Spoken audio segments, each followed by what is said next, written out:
Welcome to Exploring the Metaverse, where we explore the depths of virtual and augmented reality and the ever-expanding metaverse and how it applies to regular people. On today's episode, we're featuring Mr. Alex Kane, the founder of Volta XR.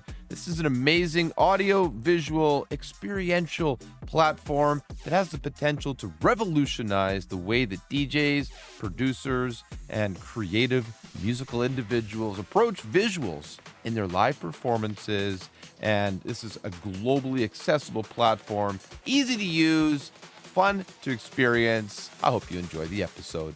So welcome, Alex Kane. I appreciate you being here today on Exploring the Metaverse. I hope you're having a great day. Thank you so much for having me. Yeah, I am having a good day. It's my pleasure, man. It's a beautiful background. I see you got a great blue sky wherever you might be. Can you tell us a bit about your background, sir? A little bit about yourself and Sure. How we came to be chatting today? Yeah, so I founded a company called Volta. We make mixed reality performance and creation software aimed at musicians. It started actually as my thesis project in my master's program at the Royal College of Art and Imperial College London, where I now live. This is not London. I'm actually in New York right now. Okay. But yeah, I moved to London to do this master's program, and it actually started as a VR interface for spatializing audio. One of my professors made a really good spatial audio algorithm, and I, in my background, I've done a bunch of, I'm a musician myself. I've been playing music since I was 8, and I've put together all kinds of like visual performances, like ways for me to perform my own music. That's what I'm getting at, like the man behind the vision, like were you that kid, playing music as a child, kind of building up in towards this type of direction? Yeah. So I've been playing drums since I was 8, guitar since I was 14, learned to produce in high school, and started playing piano, and then started DJing, produced a bunch of music, sold some like licensing rights to like GoPro and ESPN. And then, at one point I made this sort of like audio visual way to perform, where this is I want to say a little over 10 years ago now. It's just kind of interesting how this all kind of comes full circle. Essentially what I did was I took video of myself playing all the different parts to my music, and then chopped it up and then projection mapped it onto cardboard moving boxes. Pretty much I needed to make something. I wanted to do this sort of performance, and I needed to figure out a way to fit it in the back of my girlfriend's car at the time. And so cardboard moving boxes, a projector, and a laptop did the trick. And so I've been making guitars. So I built 2 guitars from scratch, and then kind of chopped up a Fender Strat and put a computer in it to control Ableton, which is the software that I use to make and perform with. And so there's a lot in my background there that kind of it all kind of culminated in this. And then when I went to do this master's program, one of my professors, knowing kind of what my background was, asked if I wanted to help design a new interface for spatializing audio. He built the spatial audio algorithm for hearing aids, but he built an audio plugin out of it. And so I suggested looking to VR, because if the whole point of spatial audio is that you as the listener are the center of this experience, then I thought that the editing tool, the interface, should reflect that. If I may, can you clarify just slightly the concept of spatial audio for someone who might not be familiar with that at all? Totally. Just to kind of give a little foundational experience kind of for the end user, so they can really conceptualize what this very creative and passionate project really is doing for them. Yeah, absolutely. So right now, I'm assuming most people who are listening to this are listening to it on headphones. And so you get your audio. Traditionally, stereo audio is produced, so you hear music on the left and music on the right, and you can kind of pan different instruments or different things in between. What spatial audio does is it models human hearing to synthesize depth and elevation. So you get the full XYZ palette of or canvas, right? And so it's actually fascinating what it actually is. Like, if you want something to sound like, it's right here. So for people who are just listening, I'm pointing kind of a little bit in front of my face and a little bit above me. What you're actually, the way we interpret something being like right up here. Yes. Is it hits this ear a millisecond or two before it hits this ear. There's reverberation in the room that we just intuitively pick up. And then actually elevation is really interesting, because as things move up in space, the 1000 to 1200 hertz frequency range muddles as you go further up, and that's how we just interpret elevation. So there's all kinds of different things for modeling human hearing that have been now built into these spatial audio algorithms. And so it is incredible. And my professor made a really good one. But the interfaces are notoriously difficult to use. They're just notoriously difficult to use. And so what I did was I made this VR interface. It's a pretty simple VR app. All it was simple to you, Alex. well, I'm like blown away. I think this is incredible, and I'm just really visualizing that person hearing you explain this. And I think it's important that you really laid that foundational information so that we can conceptualize what this incredible outcome truly is. Well, you're a good interviewer to tease it out of me, so thank you very much. Hey, thank you. So yeah, what the VR interface did was, all I did was I calibrated the positions of just very basic objects in the virtual world to the spatializer. So you could physically, with the hand controllers, with your hands gesturally, grab the vocals and physically move it in space, and it will so spatial audio is already built into game engines, and this is built in this was built in Unity. But the significance of this is that it was taking the positioning of the thing, of the sound, and it was actually doing it in music production software. So it was Ableton, or it's doing it in Pro Tools or Reaper. And so you could physically grab the vocals and put it in front of you, or grab the guitar and wave it around in space, and then record the motion, which is recording the audio. So that was the project. That's how it started. And that's what I graduated with. So that's sort of the foundational, inspiration that's really getting you as a student, right? You're still back in university, and so then you got this moment of, I'm seeing it come together, where you realize the power of this technology, right? And how you're able to bring it to life, right? And what really inspired you to create Volta, to create a company from this software? Where's this moment where you had this bridge, you built a bridge, this idea to take it from a kind of a nerdy technology, Alex, no offense, but because now I've seen the end product here, and it's mind-blowing. Thank you so much. So this actually wasn't supposed to be my thesis project. It was I was working on just some other stuff. I got really interested in like misinformation and my and like trying to mitigate that. And that's like my design program was incredibly broad. You could do kind of almost whatever you want. And so that's kind of where my focus was. And I was doing this on the side. I wasn't even being evaluated on this. I was just doing it for fun. And I just got so into it that, like, while I was working on my thesis project, I'd spend like 3 hours a day or 4 hours a day on that. But then I would spend like 6 or 7 hours a day just learning to build stuff in Unity and code this thing and make it. And I just loved it. And so I eventually just switched. I was like, well, if I could just dedicate all of my focus to that, then I would have a functioning prototype when I graduated. And so I graduated, and then, I used to work in music as well. I used to do marketing, branding, and design for big electronic musicians. And I started thinking, okay, well, this is cool.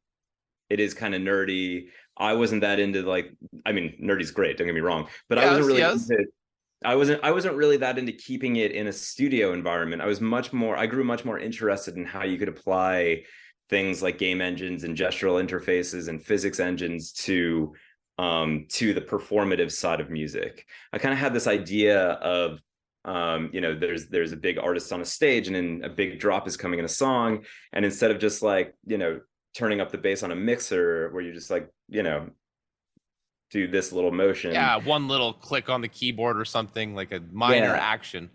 Yeah, exactly. Instead of that, imagine just like grabbing the bass and physically stretching it and twisting it or throwing it. Oh, And then that whole visual world being reflected on the LED wall behind them, and just this whole I feel synesthetic. it. It gives me goosebumps, the concept of it. I mean, as a longtime gamer, an avid VR enthusiast, I can see you literally having this moment of bringing these two sort of or multiple concepts together to really sort of start to form the foundational idea and this is cool end product.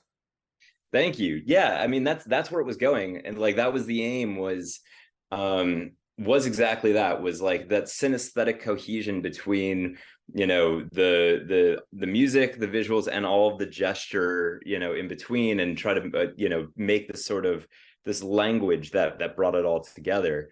But then COVID hit, Oh yeah. and the live industry was just decimated, and we had to make a decision, like at this point, I was contracting out,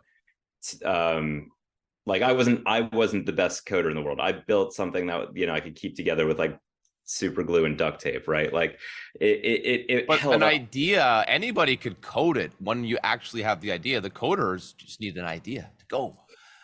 Yeah, it takes some pretty talented coders to take my Frankenstein thing and turn it into something actually usable. And I was contracting out to someone who would eventually become my CTO, and we had to make a decision.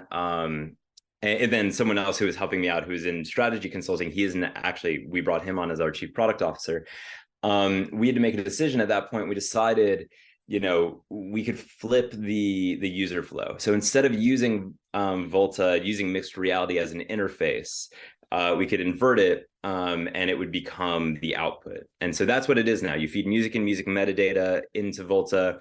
You feed pretty much any sort of visual media you want, photos, videos, camera feeds, into Volta, and then just out pops this audio reactive, real-time rendered virtual world with yourself at the center of It's it. incredible. How is that changing the way the DJs and the producers and the musicians are, approaching this entire concept of a live performance, right? Because you're sort of creating a new end product out of an age-old activity of entertaining.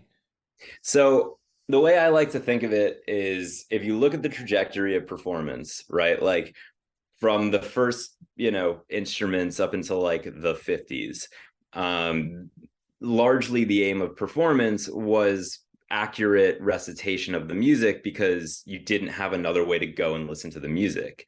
Then the record industry starts taking off. It becomes less relevant to have like accuracy. It becomes more about emotions or conveying the cultural zeitgeist, or what have you. And then you get into like the 2000s, and I attribute this to kind of the fall of the traditional record label.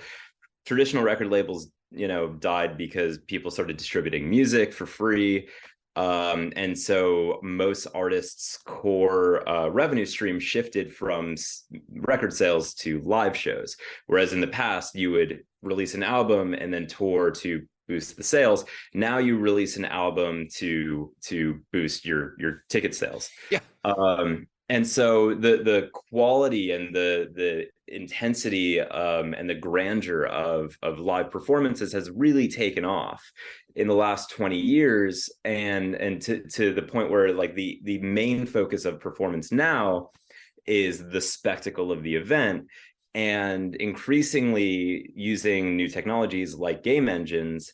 Interactivity and experience will be that next thing, and so that's where we fit into this. That's incredible. That's absolutely incredible. And I feel like you're adding a layer of accessibility to an industry that was sort of led by these giant monolithic companies that were, sort of known to be overbearing and excessive in their contractual obligations and really sort of stifling the creative end for amazing experiences. And how does this really sort of open the door for a regular artist, some kid in his bedroom, with a couple of nice, cameras and microphones? How does this open the door for people? So I mean that's our mission, is to democratize mixed reality creation, right? Like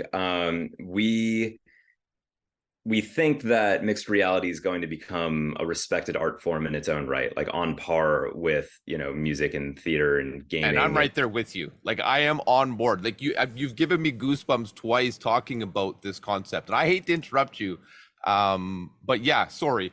The accessibility of it, and I see this future with you, right? That's why I made this podcast, and you just seem like one of the guys. I'm like, yep, you just guys go check out what Alex is doing here. Thank you so much. Yeah, I mean, it just makes so much sense to me that, like, you have these converging mediums around things like game engines, and like, the power of just being in something, being in an experience. Like, one of my favorite just artists and art forms is big interactive art installations like James Turrell and Richard Serra. And I'm imagining, that the future, the next kind of phase of concerts is something between like a rave and a James Turrell exhibit.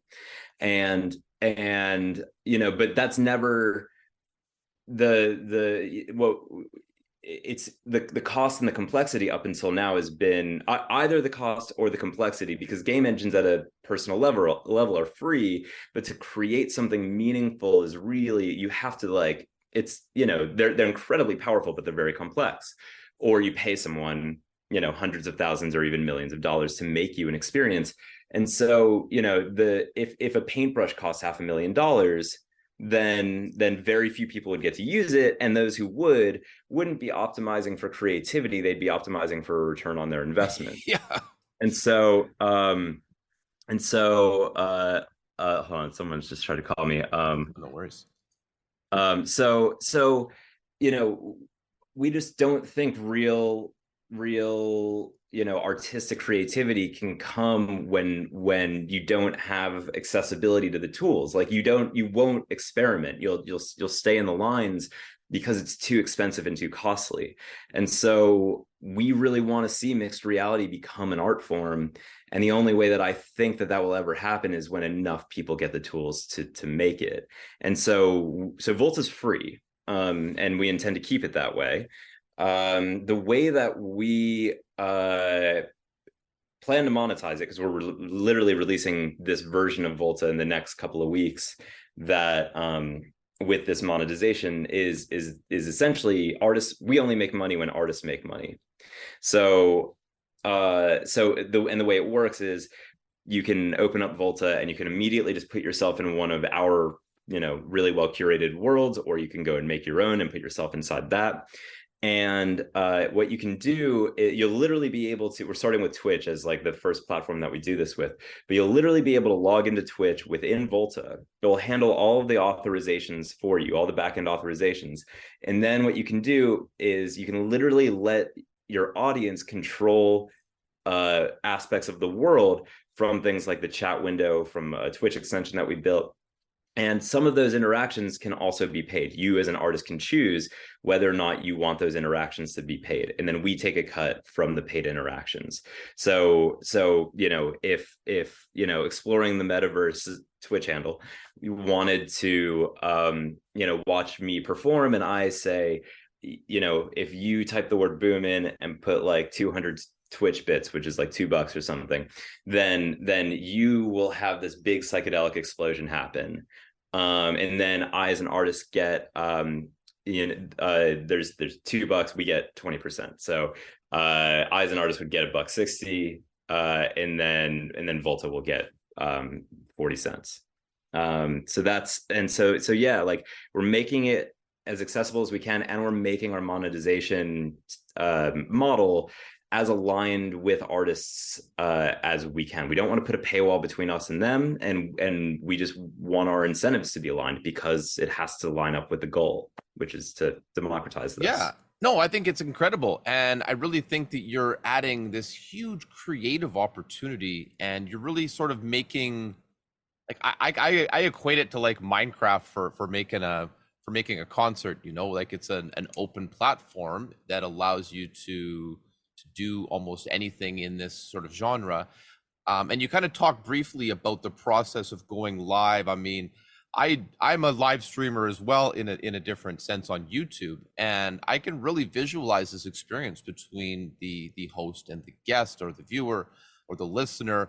And how, kind of just briefly, how does a person make that? You know, what is sort of the 10-step summarization, if you will, or less, of bringing it? Is it just a matter of the different source files and compiling them just then in the app?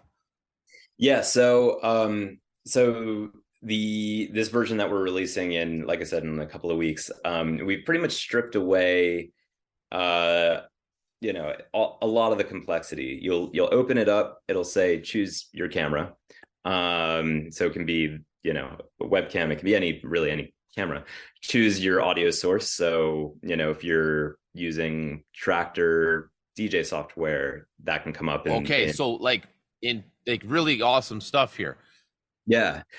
So all you'll do is that, or you can, wherever you're taking audio in from or performing it, wherever you're performing it, you choose your audio source, and then you'll click next, and then it'll give you what we call a bunch of playbacks to choose from. Playbacks are just 3 or 4 or 5 virtual worlds that are all sort of aesthetically similar, so that you have like 4 or 5 different things that you can perform in, and that can give you a performance of up to an hour or 2 without kind of repeating anything. Yeah. And then you just click go. That's and you're amazing. In it. It's such an incredibly simple, but I really feel how powerful. I think about my kids, I think about some of my younger colleagues and peers, and I think how this is just natural. Like the fact that there isn't already like a massive competition for this, I think is just showing on the forefront how on the forefront of this kind of idea that you and Volta really are. Have you received any feedback from artists? Like, has there been? I know the answer a little bit, but has there been any kind of big performances and examples of this in use? Yeah. We've actually been pretty fortunate to get some pretty big artists using it already. So Bonobo, Jamie Jones, Imogen Heap. Imogen Heap shot a live music video in Volta a little while ago, and actually had fans, during each take. She streamed the whole thing, and during each take, she did like 8 or 9 takes, all live.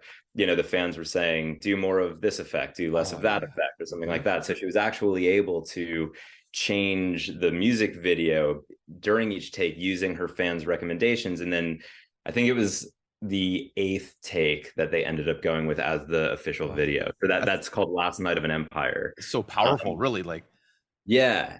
And so now we're kind of taking that as a concept, and alongside the release of the product, we're actually part of Richie Houghton's upcoming tour. He's doing a small tour, like an 8-date tour, and the last half of it, 4 dates of it, what we're doing with him is so the whole tour is all about like kind of bringing things back to their roots, while also having our component of it, this sort of very futuristic component of it, past and future type of thing. Exactly. So he's doing 8 dates in warehouses, like 90s rave style, like warehouses around the US and Canada. No visuals, no screens in the venue. And then we're running like this parallel tour where while he's performing in this venue to this local audience in this sort of 90s rave style, like no frills warehouse. And simultaneously, we're broadcasting with this Volta stream to Twitch, where audiences around the world can actually interact and evolve the world over the course of the stream, and it's all reacting to his music, and this is all happening in real time. So yeah, we've gotten to do some pretty cool things. We've gotten to use Volta at Glastonbury, the Brooklyn Mirage, which was one of the coolest. That was one of like the screen at the Brooklyn Mirage, seeing our seeing Volta on that was it's just absolutely mind-blowing. I think so too. This is incredible. Now I'm all in. I'm looking forward to experiencing this myself. I mean, I think it's going to be absolutely incredible. Is there some misconceptions that you hear from people? You know, the word virtual reality is still not even clearly defined for many individuals, or when we talk about, you know, the broad concepts of something like a metaverse, I see that as, you know, multiple aspects of technology coming together to create this amazingly immersive experience. Like, what barriers do you find in the public to the adoption of this? To me, it's as simple as anything. But where do you see the learning that needs to occur? There's actually, it's not even like in the public, like in our own team, we have like some pretty like passionate debates about what constitutes mixed reality, right? Like it's pretty easy for Volta just to, you know, if we wanted to go down this path, just to be like a glorified visualizer, you know. But and so we're constantly asking ourselves, like, what is the distinction here? Because until you have something like, you know, AR headsets at scale or something like that, where you can really wrap people inside of a mixed reality world, in their own world, there is a lot of questioning of like, what is this, and how are we getting from where we are today to that point? And for us, like, a lot of it really breaks down to, at least for our context, is, can we put people inside of this world, right? Like, what does artist presence inside of a virtual world look like? Because otherwise, it's, you know, you can make 3D spaces and stuff like that, but is that mixed reality? For us, you know, because so much of this is about performance and like, you know, putting yourself inside of this thing, the artistic presence really is the sort of defining differentiation. And, you know, really where this comes from conceptually, and the reason why, you know, you'll notice that, like, our mission is to democratize mixed reality creation, and yet we're very focused on music. And why music, when there's a number of other places where you know, there's a number of other verticals that we can go into. And in part, it's because I'm a musician. Almost everyone on the team is a musician. This is what we're passionate about. But one thing that I've always been fascinated by is there's certain types of musicians that build universes around them, right? And you know, you look to Daft Punk, Gorillaz, Deadmau5, Marshmello, arguably Nine Inch Nails, like David Bowie, like all drastically different genres. They build their own like bubble that people want to step inside of. Exactly. And if you could imagine, if you could quite literally step inside their mind, you know, inside of like the Daft Punk helmet and look out, what would that look like? And that's where we want to get to. Like, that's what this is like the future Daft Punks of the world. You know, they got to, you know, they pioneered it and built like the conceptual foundations for this. But what we want to do, like I said, is build the paintbrush for it that you know, and unlocks the ability for anyone to take what's in their mind and quite literally build it around them and let other people participate in that as well. This is the way, man. This is the way. That, Alex, like, you guys are doing incredible work. This is, I think, something that makes so much sense. I have an 11-year-old upstairs with you know, with a microphone on his desk to record his, you know, guitar and ukulele. And he's, you know, he's got his headset on. He's talking on Discord to his friends while he's got a game playing, and he's recording it to stream to OBS. Like in my house, this is normal business. And you're taking normal business and making it interesting, accessible, fun, and exciting. I remember when my kids brought me into a concert inside of Fortnite one day, and I felt it. I was standing underneath this gigantic musician who's putting on this incredible immersive experience. And you're bringing it to the next level of actually letting me like help control that experience and feel it from another angle that's almost intangible in a way, but yet I can feel how you've just about got it all there. It's good stuff. Are you guys working on anything else? Any sort of upcoming revisions or, you know, forecasts for the trajectory of this company?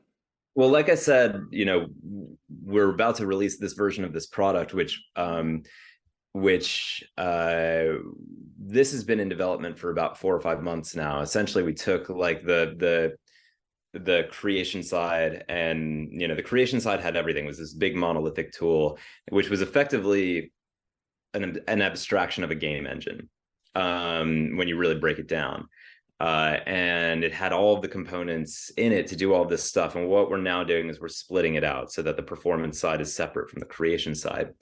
And really what we're 100% of our focus right now is really getting that product out, because it's been it's been 4 or 5 months in the making, coming off the back of this tool that is sort of like the engine behind it.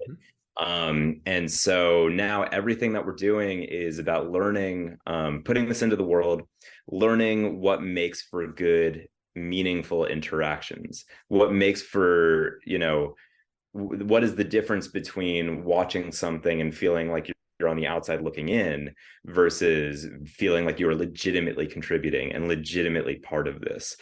We actually were fortunate to win a grant from the UK government, where we pretty much just got to research this. So awesome. We've been working with a behavioral science team who's actually from Imperial College, who I met from Imperial College. It all comes full circle. And yeah, it's pretty cool to get them to kind of come on board. I always really respected their work, and now getting them to kind of come work for us through this grant has been amazing. And we've been kind of learning what is meaningful to people in this way. Like I can give an example of something in the real world that I look to as a moment in my life where that I want to distill down the essence of this and figure out how we can turn this into something that's meaningful for people at scale. So I'm a big Radiohead fan. They're my favorite band, and I've seen them a bunch of times. And at one of their shows, they end the encore. The last song of the encore is "Karma Police." Everyone knows the song, and the song kind of ends in the same kind of way. It just repeats the same sort of outro over and over again. And so one by one, each member of the band walks off the stage until it's just Tom York, the front man, singing, no more instruments, and the entire crowd is obviously singing as well. And then he stops singing and he starts motioning to everyone else to just keep going. And that was the most profound part of the show. This moment where the band isn't even participating, right? And so how can you take something like that and learn from that? Like that moment, like real meaningful interaction. Not, we're not trying to recreate, a digital Berghain where you kind of walk around in a thing, like how do you recreate the feeling of togetherness and the things that are, that people love about live events and coming together. That's what we're trying to learn right now. So we're going to put this into the world, and we're just going to start learning like what's meaningful to people, and really try and approach this from a place of most of the time, whenever you add new technology to like concerts and this kind of thing, usually the technology gets in the way. It can be cumbersome. Yeah. And so we're trying to figure out how to do the opposite of that, how to use technology in a way that's truly meaningful, that's not a gimmick. That's everything that we're focused on right now. I think it's incredible. What advice do you have for the up and comers to keep this in mind? How do they incorporate this into their work? The emerging artists, the big ones coming up next. I mean, what we've done is we've essentially tried to make it, like I said, we've tried to make it so our incentives align. We're trying to create effectively a meaningful like income for artists, like a meaningful path to income. Like if you kind of do the math on it, you really actually don't need an enormous amount of people to make a meaningful income for yourself when you kind of use these sort of scalable interactions, and and so I guess what I would say is like, whether it's us or whether it's some other thing that is really trying, this any new technologies that are coming along, there's going to be new ways to make a scalable income, like a meaningful income. Like we legitimately think that there can actually be a new middle class in the form of the creator class, by aligning kind of like our incentives and the tools and using game mechanics, in the world of music and just in the creator world more broadly.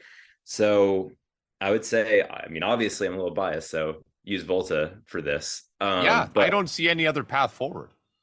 yeah, yeah, I mean, it's just too difficult. Like maybe like there's the one in a 10 million chance that you get a, TikTok, like one of your things on TikTok is viral and it spreads and then you get a record deal out of it. Or I can already see this being a tab on YouTube or Twitch where we just, have this other immersive way of doing business. You're just going into a beautiful place. How well, can people keep up with you? Where can they follow along? Where can they learn about Volta and keep up with the developments and yeah, join your community? Yeah, so we have a very active Discord server. So on Discord, all of our social channels are at Experience Volta.